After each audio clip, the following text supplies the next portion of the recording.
The slap heard across the terminal. "You don't belong here, move." The words were cutting, but the slap that followed was sharper, echoing through Gate 17 like a gunshot. A silver badge skidded across the polished floor, spinning to a stop near the shoes of a startled businessman. Gasps broke the silence, but no one stepped forward. Charlotte Brooks, only 11 years old, stood frozen in her neatly pressed military honor uniform. The navy jacket with gold trim and the nameplate across her chest identified her as a Gold Star family representative, traveling to accept a medal on behalf of her brother, a Marine who had fallen in service. Her cheeks stung, yet she didn't flinch.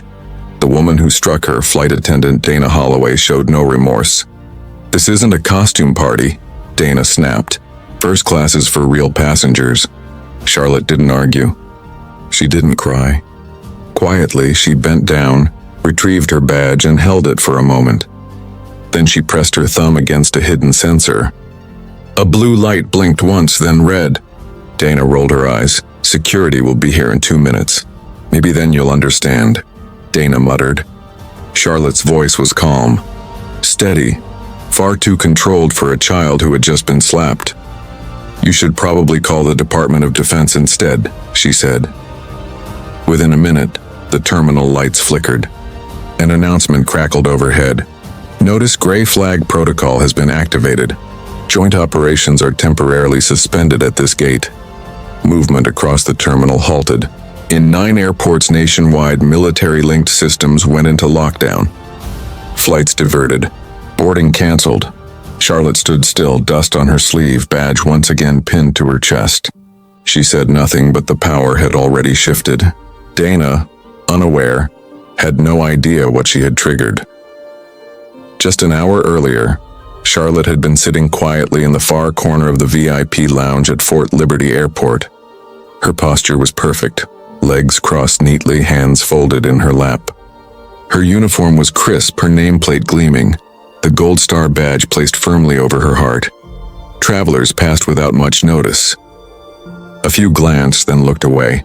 Some smiled politely, assuming she was part of a school event. A woman whispered to her husband, "She must be dressed up for a parade or something."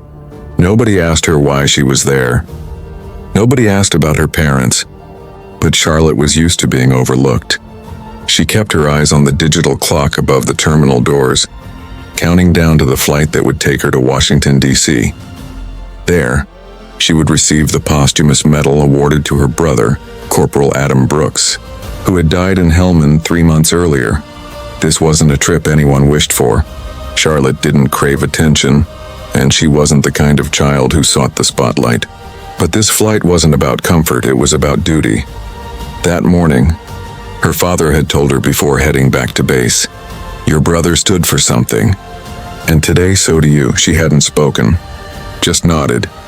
Now sitting alone in the lounge, she traced her finger along the edge of the polished silver badge, engraved with an eagle and 3 stars, a gift from her brother before deployment. A burst of laughter behind her broke her thoughts. Someone mocking a child in uniform. Charlotte didn't turn around. Instead, she rose, adjusted her collar, and walked toward Gate 17 with quiet determination. Telltales. A girl. No one expected. She took steady steps, unaware that within an hour the gate would grow silent, that an adult woman would confront her in front of many, and that her presence would cause disruption across 9 airports. All she carried was her brother's name across her chest, and the determination that no one would tell her she didn't belong. Dana Holloway had spent more than 18 years flying first-class routes. She could easily identify the genuine passengers, the ones who fit the part. They wore tailored suits, understated luxury watches, polished shoes, and carried themselves with a quiet confidence that came from knowing their place. Equally, she could tell who did not belong. She called it her gut test. In 5 seconds, based on posture, clothing, and tone, she was right almost every time.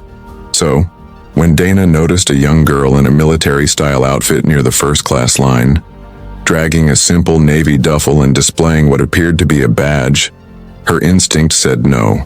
Children rarely belonged in that line unless they were traveling with someone important. This one had no parents, No high-end luggage, no personal assistant. Only a serious face and large brown eyes that showed no fear, even though they should have. Dana stepped forward, hand raised. "Sweetheart, this line is for first-class passengers," she said with a restrained smile. "Are you sure you're in the right place?" The girl held her gaze without blinking. "Yes, ma'am. I have a boarding pass." Dana didn't bother examining it closely. The paper looked genuine, but she'd seen many convincing counterfeits before. Parents sneaking their kids into upgrades, wealthy families testing limits. What unsettled Dana most was the badge pinned neatly on the girl's chest. To her, it looked like nothing more than a prop. "Where are your parents?" Dana pressed. "They're flying separately," the girl answered evenly. "You're not military," Dana said flatly, "and you're not first class."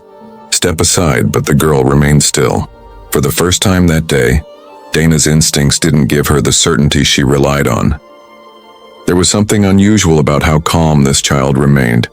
Still, Dana did what she always did. She asserted control. She raised her voice, gestured the girl away, and when that failed, lifted her hand. At gate 17, the air grew tense. Charlotte stood firm, boarding pass in hand. Dana Holloway's tone had shifted from courteous to cutting, echoing across the space like an alarm. "Step aside," Dana hissed.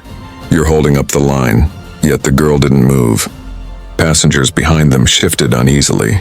A man in a blazer glanced over. An older woman muttered something under her breath about how young people lacked respect. Nobody responded. Nobody asked about the badge pinned to Charlotte's chest. Dana reached toward it again. Charlotte immediately stepped back, holding it tightly with both hands. "Please don't touch that," she said quietly. Dana scoffed. "You really think you can wave around some fake badge and board a first-class flight?" Before anyone could react, Dana's hand lashed out. The slap was sharp and forceful, sending Charlotte stumbling slightly to the side. The terminal fell silent. A businessman nearby dropped his coffee in shock. A flight attendant across the counter gasped, while the gate agent froze with fingers still resting on the keyboard. Charlotte didn't cry or raise her voice. Instead, she calmly bent down, retrieved her badge, and slid her boarding pass neatly into her uniform pocket. Without hesitation, she placed one finger under the badge's base plate. A red light blinked once. A soft electronic chime echoed above. The boarding screen flickered, then went completely dark. The status bar flashed red. Gate 17, protocol lockdown. All operations suspended. Security guards glanced around, unsure of what had just been triggered. Dana stepped back, suddenly uneasy. Charlotte looked up at her, her voice steady and controlled. "You might want to contact your supervisor and the Department of Defense." Color drained from Dana's face as whispers spread quickly through the terminal. Charlotte never raised her voice. She didn't need to. Because within 57 seconds, 9 airports would suspend operations, and everyone in that terminal would be asking the same question. Who is she? The gate area remained frozen, unnervingly still for such a large airport. Phones rang urgently behind the counter. The jet bridge lights flicked off. One of the screens updated with bold red text. Gray flag protocol, level 2, awaiting command clearance. No one knew exactly what it meant, only that it was far from routine. Dana Holloway staggered back a step, her earlier confidence collapsing. This can't be," she whispered. Charlotte didn't respond. She simply moved to the corner of the gate area, sat down with the same composure she had shown in the VIP lounge, and pulled an encrypted tablet from her duffel bag. The login screen appeared. Facial recognition verified her identity. One tap was all it took. Miles away, inside a glass-walled office overlooking Washington, D.C., General Donovan Brooks glanced at his vibrating phone. He barely reacted when he saw the alert. Charlotte protocol active. Gate 17. He exhaled slowly, calm yet alert. To the public, he was the Deputy Director of Homeland Security's Joint Aviation Oversight Division. But to Charlotte, he was already irrelevant. Brooks picked up a secure line. "Connect me to FAA command immediately. Freeze the gate. Isolate the staff and deploy the backup team discreetly. Civilian panic level remains at 0. Behind him, a large digital map flickered. 9 airports turned red in unison, each triggered by a single access badge: Charlotte's. Meanwhile, at Gate 17, Dana was still making excuses to the gate agent who had stopped listening. A woman in uniform approached Charlotte. No airline branding, only a military headset. She leaned in, spoke softly. Charlotte gave a single nod. Without hesitation, the woman walked toward the captain's cabin. Passengers began whispering among themselves. Charlotte stayed still, hands folded, quietly observing the reaction around her. She wasn't there to frighten anyone. She wasn't acting out of anger. She simply refused to let the world forget her brother's name. And thanks to the man on the other end of that call, the world was about to be reminded. Within 20 minutes, Gate 17 started trending. It began with a blurry photo. A young woman in a military-style uniform sitting calmly while airline staff rushed in the background. That single image set everything in motion. The moment everything broke.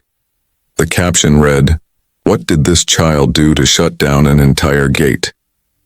Then came the smartphone clips. Dana Holloway striking Charlotte, followed by the sudden flicker of dimmed lights and the boarding screens going dark. Soon after, someone uploaded audio from the overhead announcement. Another added subtitles.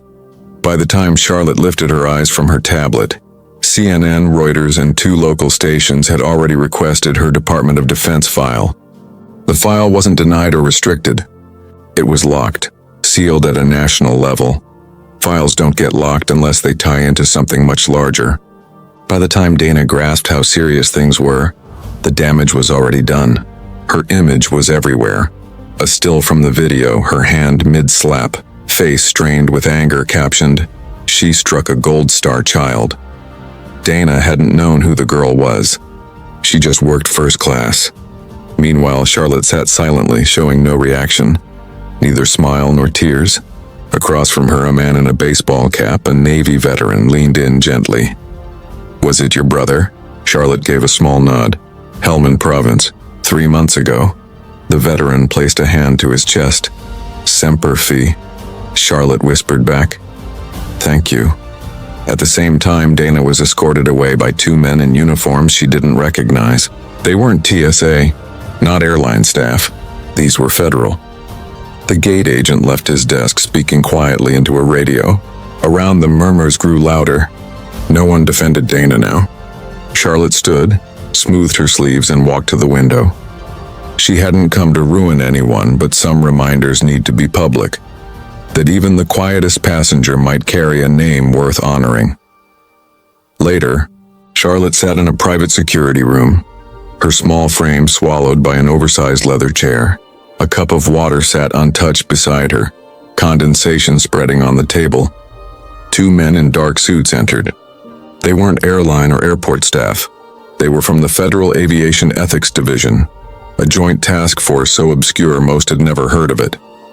The taller man sat first. His tone was calm but intent. "Charlotte Brooks, we know who you are. What we need is confirmation."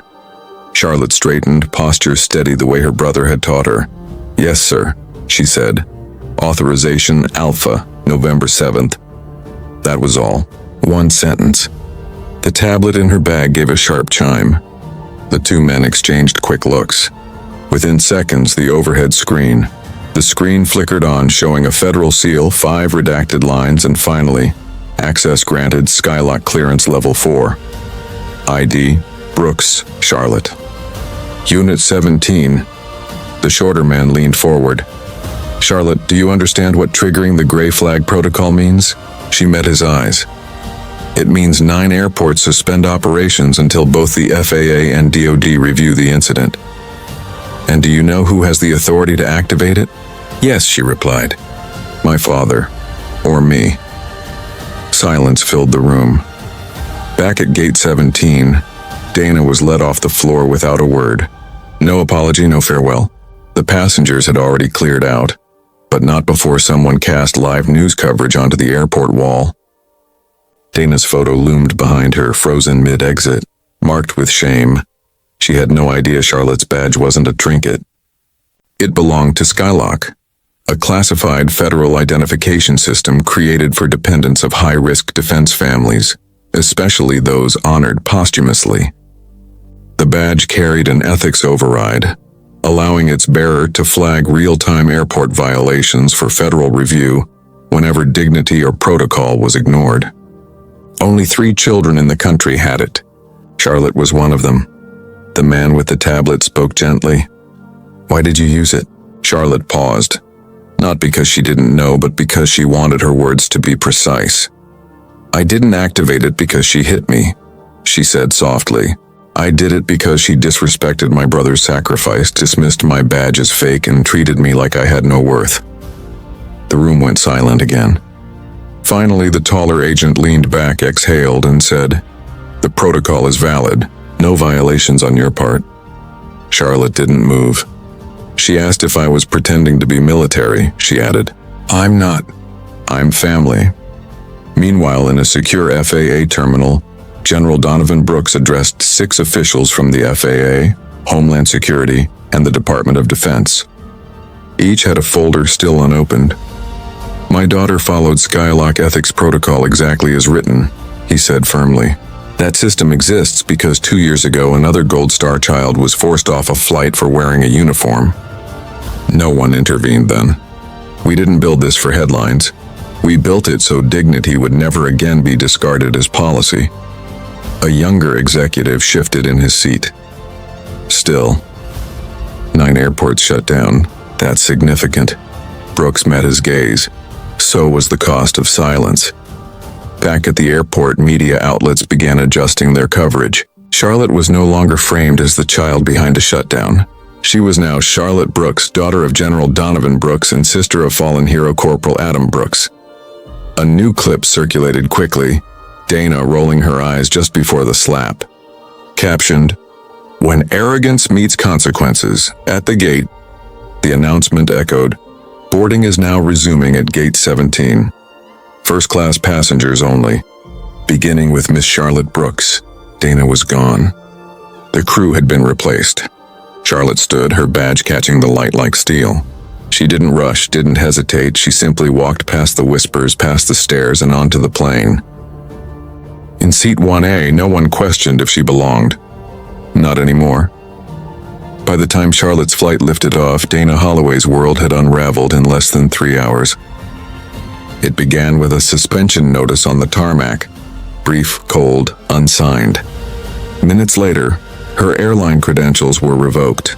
When she tried to log into the crew system, her profile read, "Status. Under federal investigation. Do not assign flights." A security guard appeared. They escorted her out of the restricted zone. No ceremony, no apology, just silence. Meanwhile, Falcon Air's internal HR chat room erupted. Staff members shared screenshots of the circulating video. Former employees began posting anonymous accounts about Donna, her tone, her attitude, and how she often behaved as though she owned the first-class cabin. Then came the boardroom call. Falcon Air's CEO was already under pressure from the FAA, which had flagged the airline for failing to renew mandatory bias training for senior staff. That training had lapsed 8 months earlier. This single incident exposed a backlog of negligence. Worse, the activation of the gray flag protocol had automatically triggered a system-wide ethics hold across all Falcon Air flights passing through federal airspace. As a result, 9 airports delayed Falcon operations by 3 hours. $6.7 million in partnership contracts were temporarily suspended, and their Sky Priority access at 2 major terminals was revoked pending review. The airline's communications director tried a soft statement. "We are conducting an internal review and remain committed to dignity and inclusion." But it came too late. Social media had already taken over the narrative. On board, Charlotte sat quietly. Another flight attendant, not Dana, offered her tea and a blanket. She said nothing, but her expression conveyed what words could not. Respect, not pity. Across the aisle, a businesswoman leaned over and told Charlotte, "I hope you know how many people needed to see what you did today." Charlotte answered softly, "I didn't do it for them." She paused. But I'm glad they were watching. In Washington, D.C., General Brooks addressed a closed-door press panel. His tone was steady but firm. This isn't about a slap. It's about a culture in aviation that has allowed uniform judgment to outweigh basic human decency. Beside him, the FAA administrator added, "The Skylock system was built for moments like this. It worked, and now all federal air partners must undergo a 72-hour ethics compliance audit." When asked if Falcon's licenses were at risk, Brooks didn't hesitate. They already are. Elsewhere, in a plane conference room, Dana sat alone awaiting a hearing to determine whether her actions would disqualify her from future FAA certification. No lawyers, no union representative, only a silent screen displaying, "Pending review, violation of Section 17C, Ethics Clause, respect toward protected parties." Above it, a still frame from the viral video showed her hand frozen mid-air. She tried to defend herself. She hadn't meant it. She was under pressure. She thought the girl was faking. But the truth was clear. She never asked, never paused. She assumed. The very system she once believed would shield her was now exposing her. Back in the sky, Charlotte looked out the window as clouds drifted past. Her badge lay beside her. Its light off, protocol ended, systems restored. She wasn't angry, but she was changed. And so was the system that had overlooked girls like her, families like hers, for far too long. The badge was never just a badge. The captain gave a calm notice about incoming turbulence. Charlotte whispered to herself, "Let them feel it." Not out of revenge, but because some lessons are only learned when skies aren't smooth. The press conference was never meant for the public, but after 3 federal agencies and 2 Senate committees stepped in, transparency became unavoidable. At exactly 2:00 p.m., in a room lined with American flags and FAA insignias, General Donovan Brooks took the podium. His uniform was flawless, his posture rigid, his expression the same composed strength that once led missions overseas. But today he stood not as a general but as a father. "Let me be clear," he began. Charlotte Brooks did not break protocol. She followed it. And the system functioned exactly as intended, for the moments when dignity is denied not by danger, but by arrogance. A journalist asked, "Sir, can you confirm who approved your daughter's Skylock credentials?" Brooks answered without hesitation, "I did," after she laid her brother to rest. The room fell silent. Corporal Adam Brooks, Marine Corps, killed in action. Helmand Province, March 9th. Charlotte was 12 when she received that badge. It wasn't a gift, it was a designation. She trained for months, passed simulations with scores higher than some TSA agents. She earned it. Another reporter pressed, "Does she still hold that access?" He nodded. As of today, she remains one of only 3 civilian miners with Level 4 Skylock clearance. Then he leaned toward the mic. If the airline had simply listened, if that crew member had paused to ask instead of react, none of this would have been necessary. Across the nation, airline boards scrambled to review policies and download training materials they had long set aside. At Falcon Air headquarters, the CEO watched the broadcast silently, then picked up the phone to call the FAA Compliance Council. Because now this wasn't about one girl. It was about what happens when silence collides with a badge grounded in truth. 3 days after the Gate 17 incident, the FAA issued a statement that sent shockwaves through aviation. No bold headlines, no theatrics, just a quiet memo titled Implementation of the Dignity Protocol, effective immediately. Inside were 4 pages set to reshape airline operations. Every major U.S. carrier was now required to provide quarterly ethics training, not just for flight attendants, but for all staff who interact with passengers. Any crew member found in violation of ethics toward a Skylock-designated dependent would face immediate federal review. The FAA would also publish quarterly compliance reports, naming airlines that failed inspections. Most notably, the Skylock badge program, once confidential, was now recognized as a protected federal designation under Homeland Security. Charlotte's name was never written, but insiders knew. And when the document was released, her ID, Brooks Unit 17, appeared under active designations. At a small press table, a retired airline captain was asked how he felt about the new rules. He paused, then leaned forward. "I've seen war heroes fly in coach without a word of complaint. I've also seen first-class passengers act entitled. But that girl, she never once raised her voice. The price of one moment. She didn't have to prove it." Pause. That's what real strength looks like. And now, the skies would start to reflect that truth. In Washington, Charlotte sat by her bedroom window quietly watching jets pass overhead. Her badge was now stored away in a drawer, but its effect was already reshaping how nations approached aviation. Within a week, 9 countries requested access to Skylock protocol documents. Japan submitted a formal inquiry. Canada began an initial ethics review for all domestic airlines. In London, Heathrow's operations board voted 6-1 to suspend cooperation with any carrier that failed to meet passenger dignity standards by the end of the quarter. What began as a ripple had grown into a wave. Media outlets shifted focus from the incident in the terminal to the young girl who pushed 9 airports to reconsider their policies. But Charlotte wasn't interested in news coverage. She was back at school, uniform pressed, badge put away. When her history teacher mentioned aviation ethics reform as a current event, she kept quiet. She wasn't looking for recognition. She only wanted to prevent others from facing what she did.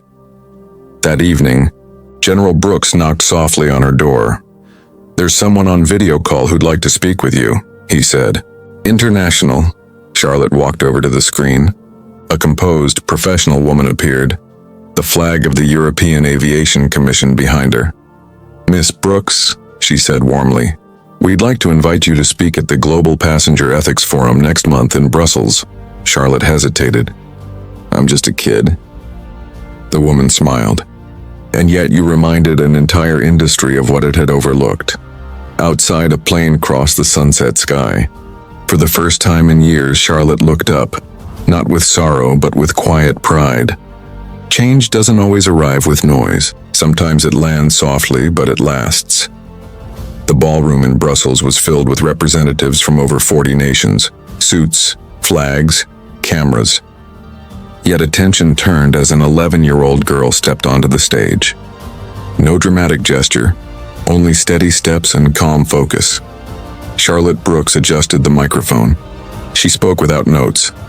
"You don't need a badge," she began, "to know when something is wrong." The room stilled. What happened to me wasn't unusual. That's the issue. It was considered normal. And sometimes normal has to be challenged. She paused, meeting the eyes of airline leaders, regulators, and ethics officers. "My brother taught me that silence can carry dignity, but silence can also allow harm to continue. So I chose to speak." Another pause, gentler this time. "And if a child can push for change with just one badge and one decision, what's stopping you?" A long silence followed. Then came a standing ovation. Measured, not loud, but lasting. 1 month later, 23 nations signed the Passenger Ethics Accord. Soon after, the FAA introduced the Gate 17 initiative. Telltales Gate 17 was only the beginning. An ethics framework was introduced, quietly named in recognition of where it all started.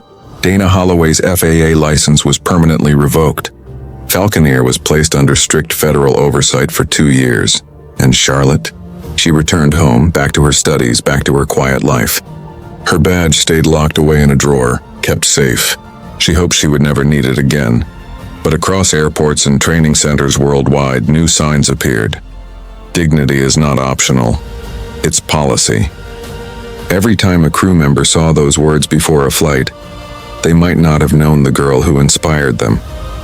But they understood the message and the cost of ignoring it. What about you? If you were in Charlotte's place, just 11 years old, yet holding the power to ground an entire airline, what choice would you have made? Share where you're watching from and let us know. Do you believe dignity in the skies can truly be enforced? Or is it still only reserved for a select few?